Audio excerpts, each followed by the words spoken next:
Hello, and welcome to a conversation around networking.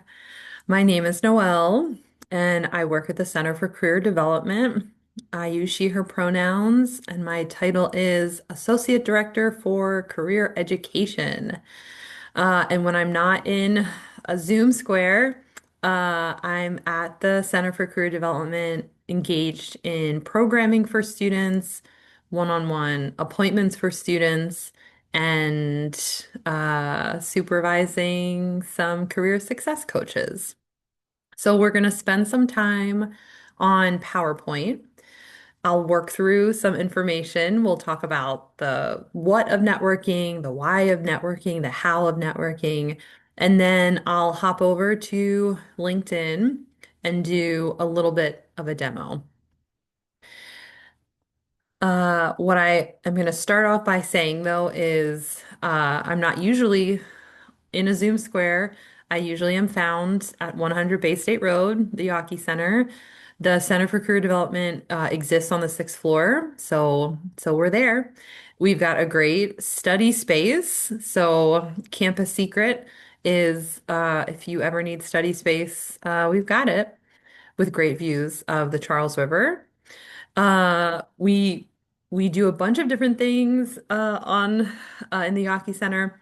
We do resume and cover letter reviews, drop-in style, so students can drop into our space on the first floor of the Yawkey Center and get a resume reviewed, a cover letter reviewed, a LinkedIn profile reviewed, all helpful things reviewed. We do workshops like this.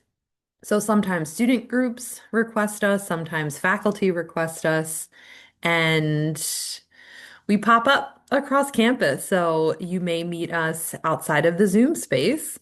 We do individual career appointments, so virtually and in person as well, and those can be made on Handshake. And then we have a lot of employer-facing events. So career fairs, interviewing, mock interviewing, and more. And like I said, all of our programming, the ability to make appointments, all of that lives on the Handshake platform. We do all of this amazing stuff through the career communities model. So we have a model that supports six different career communities, and they're industry based. So students from across BU, alumni from across the world, really have access to programming and resources that are focused on different career communities. So you'll see the six listed here. And we have a website that allows students to sign up for newsletters. So you can actually get customized content emailed directly to you based on the community or the communities that you sign up for. So I mentioned that we're going to talk about the what, why, and how, and then we'll do a demo to really get into the how of our agenda.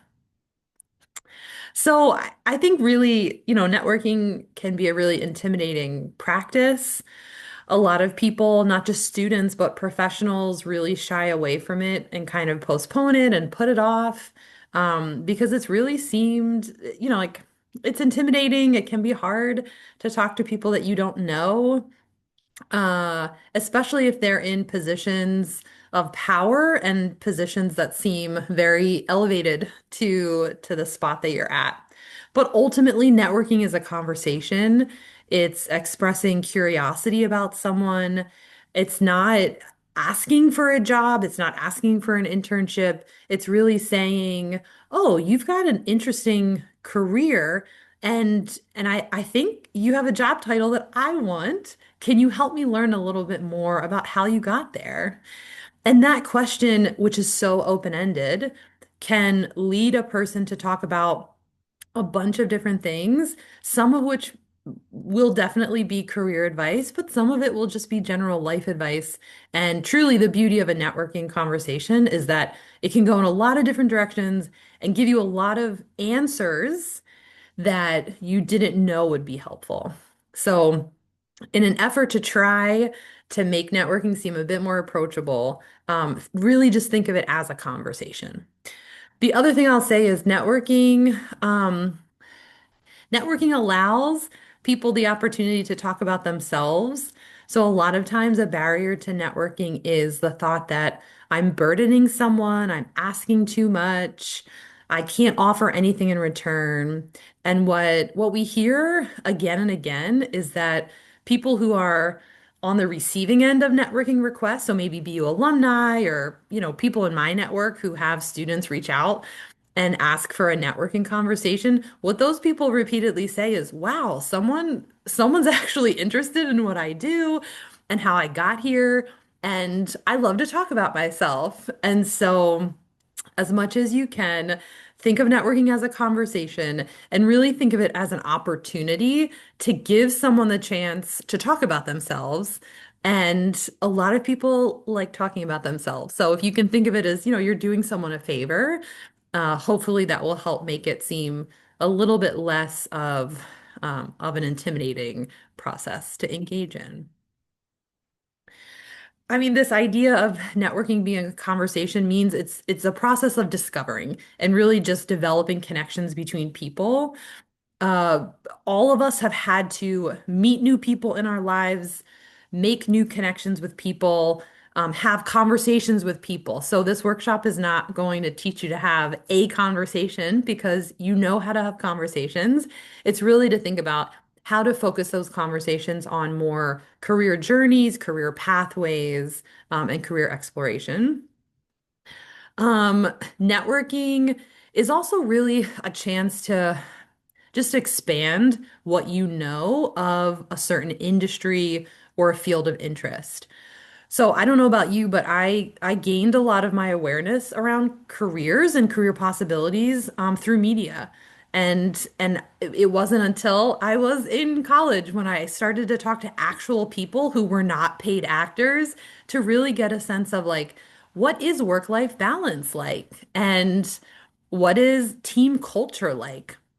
What is it like to work at a company that has been around for 75 years versus a startup? So all of these things, you can read blogs, you can watch videos, but it's so much more helpful just to talk one-on-one and get someone's genuine experience with a certain industry.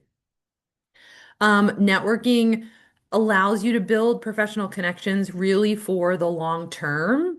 So you all are going to live long lives. You're going to have long and potentially windy careers. And networking can be a short-term activity. So, it's December. I'm looking for an internship for May. I want to network with people to help me get an internship. That's short term. But after that internship, it's highly likely that you might want another internship, you might want a job, you might want to figure out if grad school is worth it. Like all of these opportunities above and beyond the short term can be a benefit of actually building connections. So having a conversation so that it's not just a conversation and then done, but really building a relationship, a connection with someone so that you can revisit that person again and again as your needs and interests change. And then ultimately, networking is a part of this process of skill building when it comes to interviewing and just professional communication. So once again, I'm not going to focus on teaching you how to have a conversation, but more and more informational interviewing that you can do, networking that you can do. It really just builds your ability to learn new vocabulary, use that vocabulary in a way that tells your story and tells it tailored to a specific audience. There are lots of different ways that we can network. As an introvert, I love that there's variety here because I'm not the person who's going to show up to a large career fair and be excited to be there. I'm probably already going to go in with a headache. Um, I'm probably going to be shaking. It's probably going to be very loud and overwhelming. And so for me, the idea that I have the opportunity to do a coffee chat, which is a fancy way of saying a conversation where caffeine is present. That is much more appealing to me. Setting up a phone call or a Zoom call with someone is much more appealing to me than a room full of 650 people. So, as I'm talking, just take some time to look through the different ways that you can network and likely the ways that you have been networking. So, I would argue you all have been going to classes. I think you all have joined at least one student group. And so whether or not you realize it, you kind of have been networking. You've been talking to your peers in classes, your peers outside of classes. And so while you may think that you're new to networking, I would argue you've been doing it for quite some time. Uh, the importance of networking, we could talk about it from a statistical perspective of, you know, networking, like this is the certain percent of statistic that people that 80% of people who are able to find a new job got that new job through a connection of some sort. And those statistics are real and they exist. But ultimately, like at the end of the day, employers receive far more applications than spots or positions. And so employers are always trying to find ways to assess a candidate's competitiveness and fit without having to go through an entire process of reviewing materials for 55 people and interviewing 25 people. And so any way that an employer can have someone vouch for the strength of a candidate, that's a good day. And so employers really prefer hiring people who have some kind of a referral or someone behind them saying, this is a high quality person, they've got the skill set that we need. Take a look at their application in particular. Networking also can help unearth positions that just aren't posted yet. So if you asked me, I could tell you about positions that aren't posted, but I know are going to be posted because someone has told me that they're leaving and their last day is a month from now. And it would be really great if someone had that inside information so they could start talking to people on my team, getting a sense of how to present a competitive application. Um, and so this is a bit of like an iceberg situation where, you know, with icebergs, there's a certain amount of it that is above the water that everyone can see, but the largest part of the iceberg is usually underwater. And so networking and talking to people can help you identify future positions that you don't even know are open yet. And then I I think as much as people now are encouraged to be flexible in their job search and their internship search and be open and willing to try new things.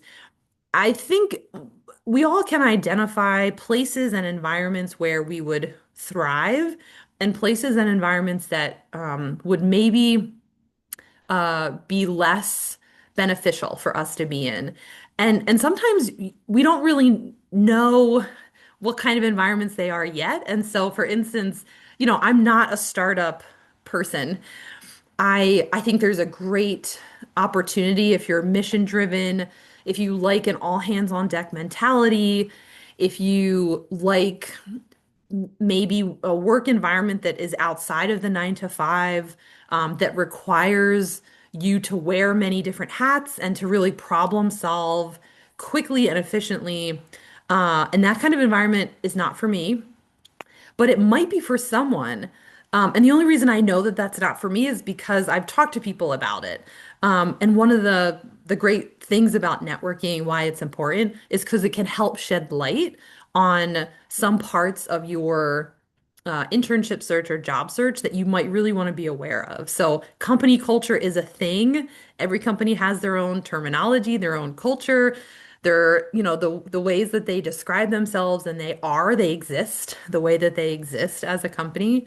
And sometimes that will sit really well with you and sometimes it won't. And that's hard to assess from a website. You can get a sneak peek into it, but sometimes it's really helpful to talk to someone on the inside to really get a sense of the environment that you're stepping into. And then here are three ways as you're thinking about getting started with networking. I would argue you're going to continue to go to classes. So whether you like it or not, you're going to continue to network that way.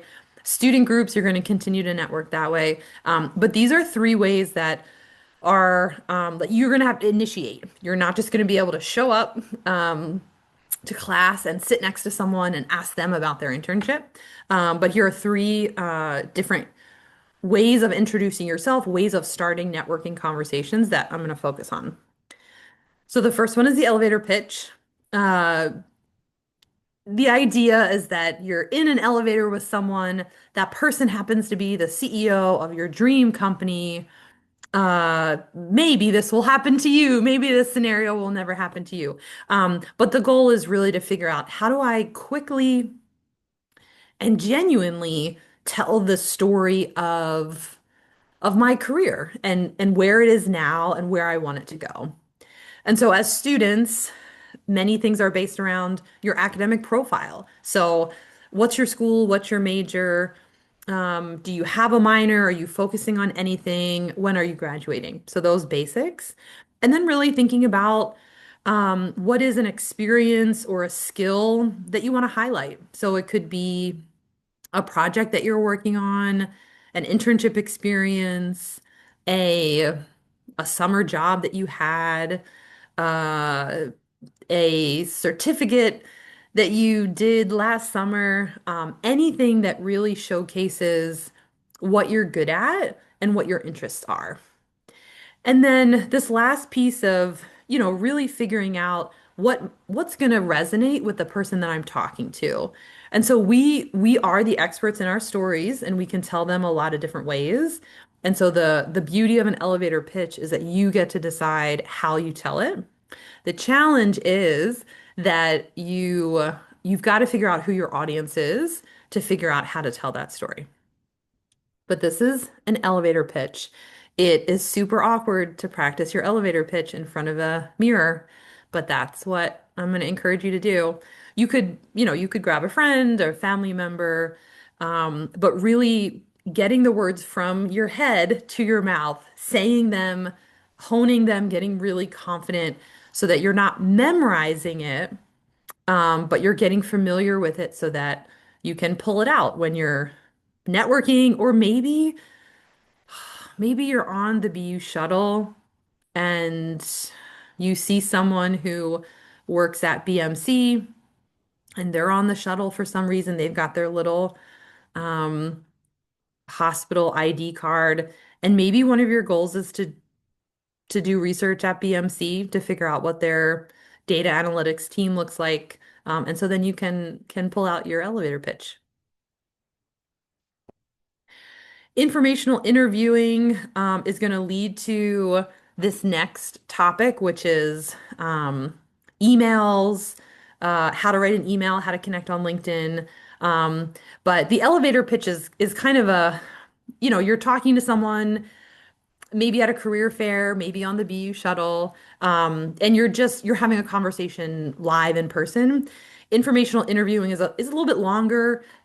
Usually, informational interviews are set up by an email. You reach out to someone, you ask for 30 minutes of their time to talk. It's not usually a conversation where you start off by saying, "I need an internship. Can you find me an internship?" But it's really a sense of exploration and curiosity. Oh, you work at uh Dell. What do you do at Dell? How did you get to Dell?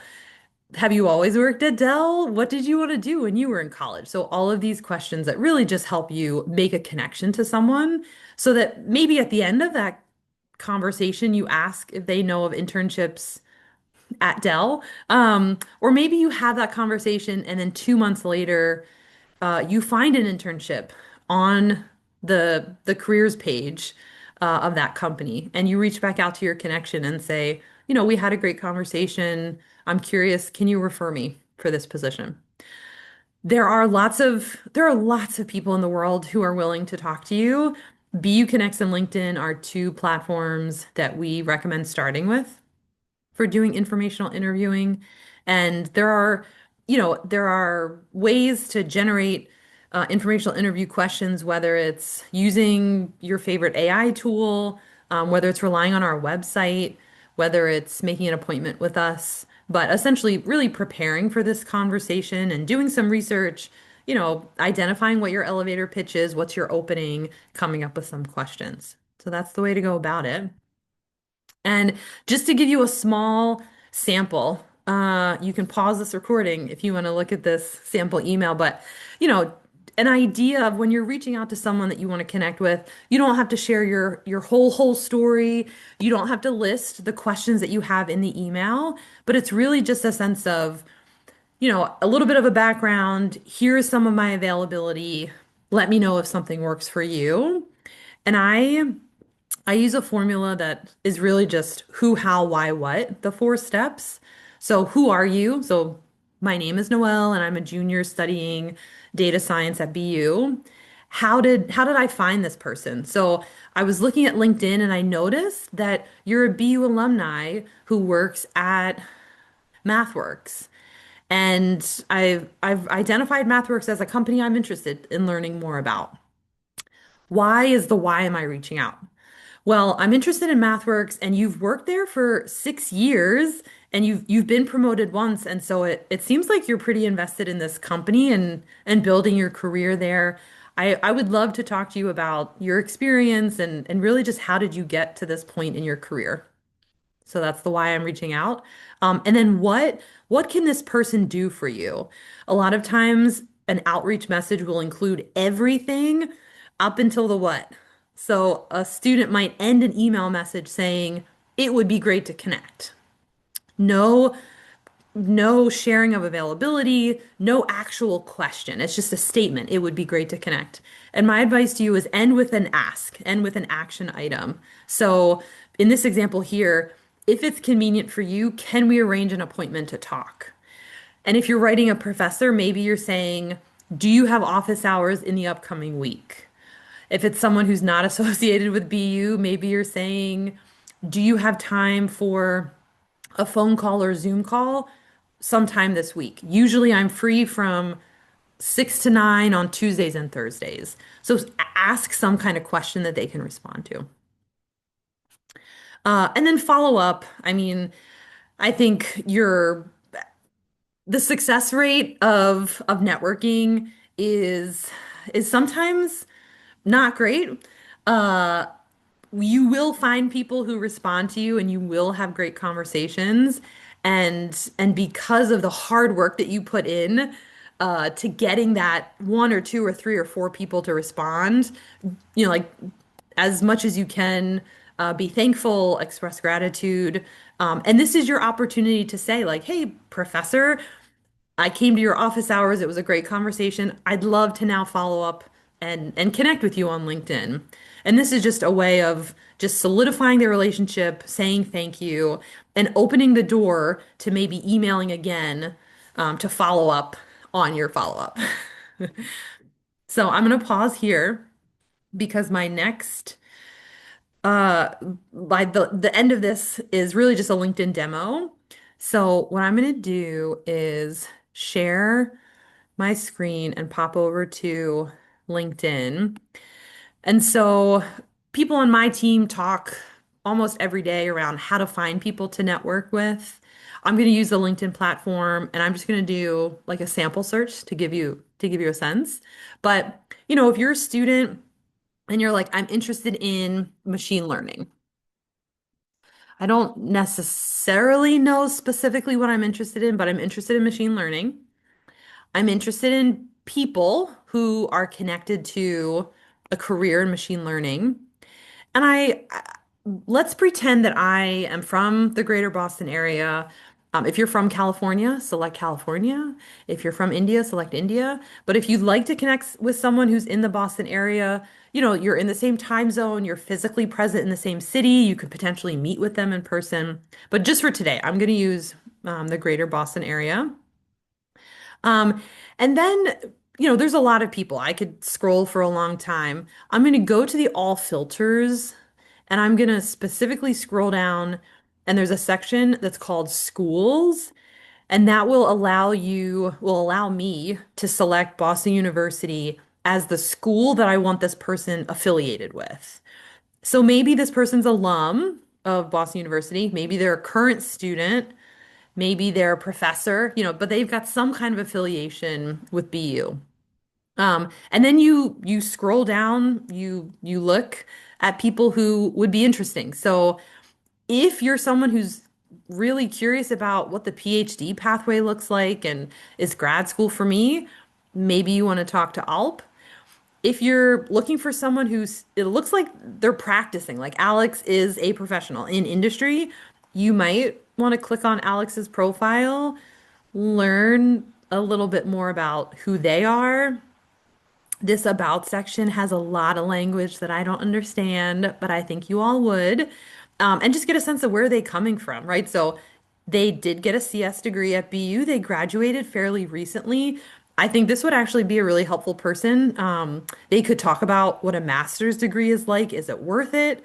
Um, and then they interned at Dell. Oh my gosh, this is perfect. I was talking about Dell earlier on. I promise I didn't set this up. But this is perfect. So Alex interned at Dell. But so all this is to say, this seems like someone that you might want to connect to. And so what you'd want to do is select connect. And when you do that, there's going to be a pop-up that says, "Hey, do you just want to connect with Alex or do you want to also send a message?" And so that's when you want to send a message. You can only send a very brief message. And so if you remember the email template that we just looked at, that's longer than what you're going to be able to send on LinkedIn. But you really just want to say, Alex, I'm doing some career research. You've got a really interesting professional pathway. I would love to intern at Dell one day. I'm also a BU student. I think we have a lot of connections. Can we connect here? And so let Alex take it from there. I'm going to pause because I think I could talk about LinkedIn forever. But what I want to do is just say thank you for coming on this journey with me. We talked a lot about networking and the ways to do it. And I hope you've got one takeaway, and whether that's I need to figure out what my elevator pitch is, or I need to draft an outreach email, or maybe I just want to hop into LinkedIn and start connecting and messaging people there. But however you do it, try to really think about networking just as a conversation and inviting someone to share a little bit more about themselves with you. So thank you for being here. Uh, if our paths cross again, that would be great. But have a wonderful day.